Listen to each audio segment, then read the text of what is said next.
تعتبر طريقة زراعة الأرز عن طريق المشاتل أو الشتل اليدوي الأكثر استخداما والأكثر شيوعا في مصر، اللي احنا معظمنا بيشتغل عليها وبيعملها، لأن بتبقى ماسك العصا من النص وضامن إن أنت هتنجل شتلة كويسة، ما أنتش ضامن إن تخسر كتير. تمام. طيب أفضل ميعاد لزراعة الرز إمتى؟ ومعدل التجاوز المستخدمة قد إيه لعمل المشتل؟ وإزاي نجهز المشاتل لزراعة الأرز؟ وهنستخدم مبيد حشائش امتى، ونستخدم مبيدات للدوده والطعم امتى. تمام. وهنتكلم في التفاصيل دي، لكن نصلي على النبي ونرجع لكم تاني صلى الله عليه وسلم. إن الله وملائكته يصلون على النبي يا أيها الذين آمنوا صلوا عليه وسلموا تسليما. السلام عليكم ورحمة الله وبركاته. بسم الله والصلاة والسلام على رسول الله صلى الله عليه وسلم. لسه مكملين معاكم عن زراعة الأرز في مصر، من الزراعة حتى الحصاد موسم 2026.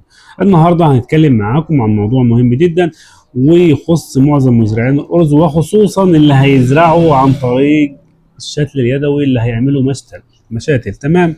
افضل ميعاد لزراعه الارز عن طريق المشتل، ان احنا نعمل المشتل امتى؟ بص صلى على النبي.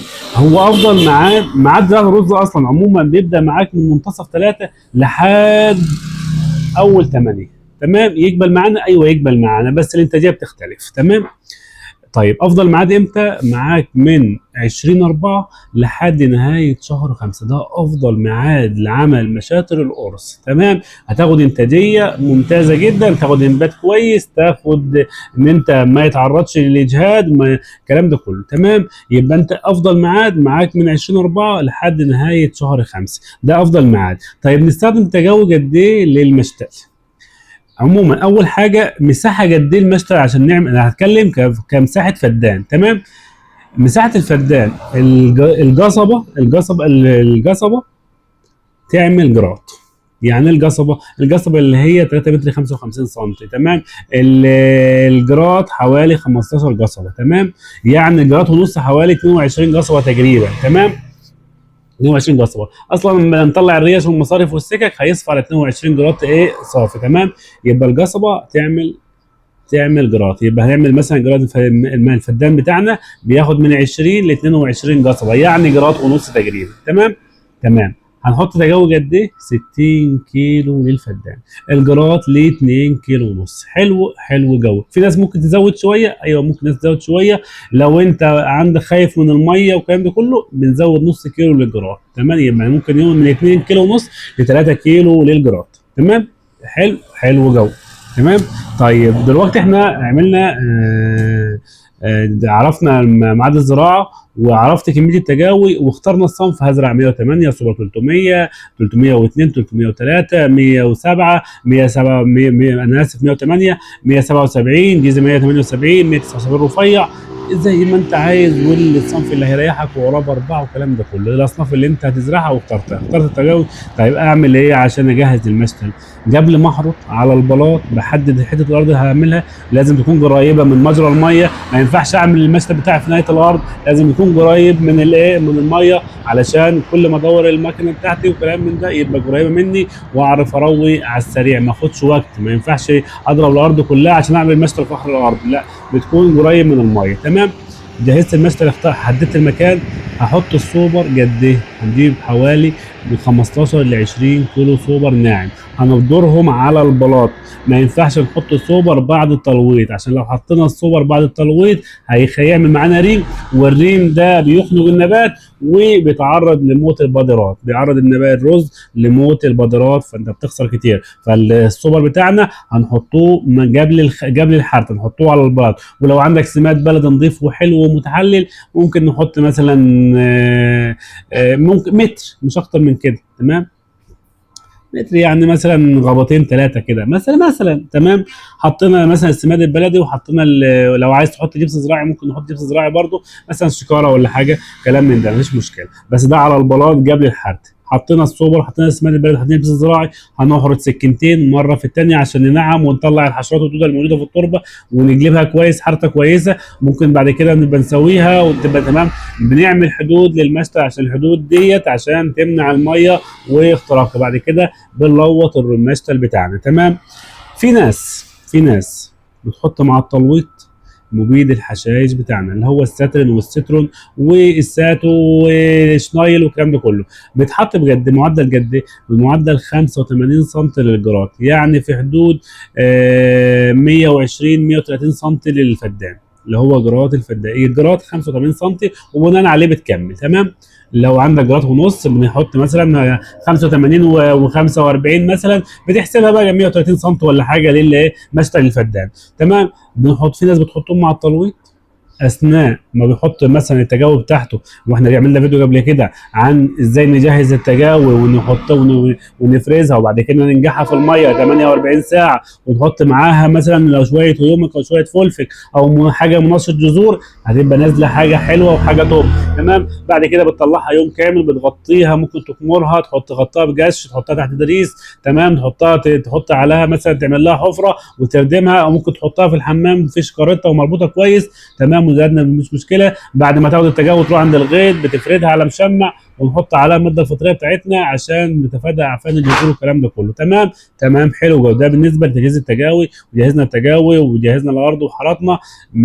خلال الثلاث ايام بقى لما بجهز التجاوي فيهم دوت، في ناس بتحط منع لنبات الحشائش اللي هو الساترين والساتو والسترون واللي هو شنايل ده بمعدل 85 سم للجرات، بنحطه مع التلويط. الارض على ما تاخد 3 ايام على ما ابدر التجاوي بتكون شربت ميتها وماشيه مع الناس وظابطه تمام وزي الفل. زراعيا ممكن بقول لك حط المبيد الحشيش بتاعك من 7 ايام ل 10 ايام، 7 ايام من بدار البذره و10 ايام من نزول الميه. ركز في الكلام ده كويس عشان نحتاجه. عشان كده برضو لما تنجل الشتله، لو انت عامل بدار، لو انت عامل شتله عامل سطاره نفس القصه ممكن تعمل كده. يبقى 7 ايام من بدار البذره او 10 ايام من نزول الماء، مش اكتر من كده. تمام. في ناس برضو بتحط ماده سامه مثلا لمباده، فردان، ملاسيون، اي حاجه من دي ممكن تحطها. في ناس بتحطها مع في ناس عشان بس ما تاخدش الكلام يبقى مننا. في ناس بتحطها برضو مع التلويط. انا من وجهه نظري الافضل نحطها بعد المشتل ما يخضر ارضه دي تبقى تمام.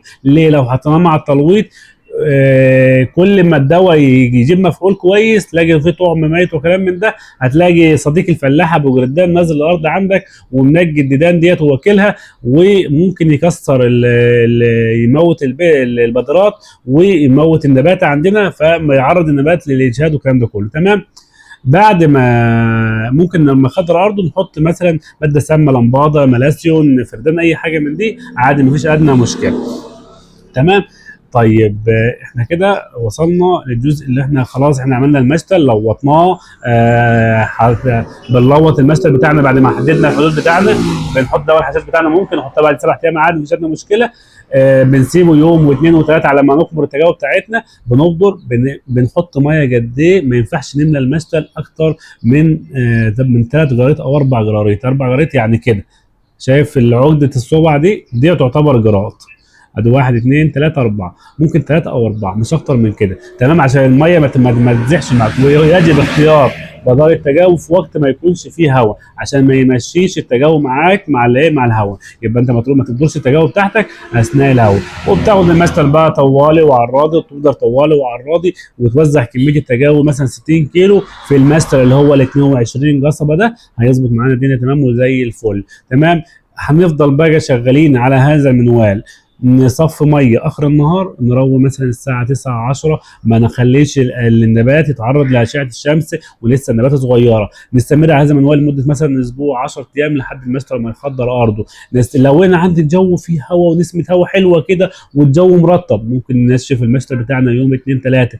يمكن استخدام جنزاره اللي هي كبريتات النحاس عشان نفك الريم. الميه والريم بيخنق النبات في الاعمار الاولى، فممكن نحط مثلا ممكن نجيب ربع كيلو مثلا، ممكن نجيب كيلو ونقسمه على 4 مرات. كل فتره كده عشان يفك الريم وما يعملش معايا ريم. الريم بيعمل طبقه على الرز كده، ممكن يرفع النبات لفوق خالص والنباته ما تمسكش في الارضيه ويفصل النباته عن التربه، فتموت النباته برضه ويتعرض المستر بتاعك للخساره وان النبات ما يطلعش معانا. فاحنا ممكن نستخدم كبريت النحاس اللي هي الجنزاره ونستخدمها ربع كيلو مثلا المستر، الجرات وربع ده الجرات ونص ده كل فتره كده، كل 3 ايام 4 ايام مع التنشيف والتزويد مع التنشيف والتزويد. والكلام ده انتوا مش محتاجين ان انا اقوله لكم، بس للتذكره بس مش اكتر. تمام، ده كان محتوى الفيديو النهارده. ان شاء الله الفيديو القادم هنتكلم ازاي نخلي المشتل يفرع معانا كويس، وفيديو حلو جدا ان احنا نحط ايه عشان يزود معانا التفريعات والخلفات. وفي ناس عندهم من النبات ضعيف شويه، هنظبط الحته ديت. وهنسمد ايه للمشتل بعد 15 الى 20 يوم، علشان تسميد المشتل بتوقف عليه المحصول كامل، علشان في ناس بتضر نفسها في موضوع تسميد المشتل، الا وهو خد لك جردل يا ابني ولا جردلين كيماوي وروح ابدله للمشتل عندك، بتدمر. يعني افتكروا كلامي ده. اشوفكم ان شاء الله فيديو قادم، والسلام عليكم ورحمه الله وبركاته.